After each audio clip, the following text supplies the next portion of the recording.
What is sleep apnea and what are the risks? Sleep apnea is collapsing of your airway while you're sleeping at night. And when that happens, you're not getting the air that your body needs. And when that happens, your body has to have micro-arousals to wake up, which can cause you to be tired all the time. So I actually stop breathing? Yes. During the night, when your airway collapses, it can be as much as 100 times an hour that it collapses and you just can't get your air that your body needs. If I snore, do I have sleep apnea? When you snore, there's a much greater risk of having sleep apnea. At least 50% of all snorers have sleep apnea. Why should I consider oral appliance therapy?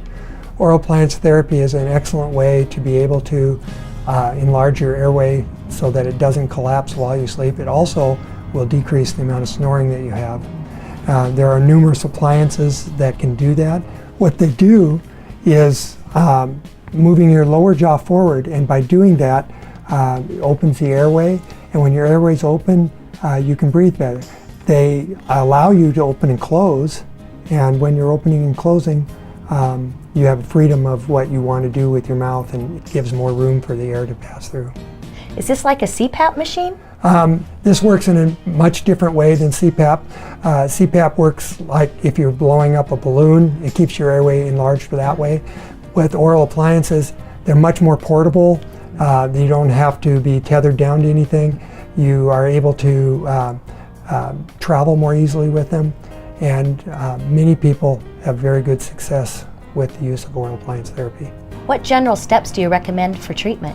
Well, when we're going to be considering this treatment, first we like to have a consultation so that we can tell you exactly what we're doing and why. And then it's important to have a diagnosis so we know what your condition is and how to solve it.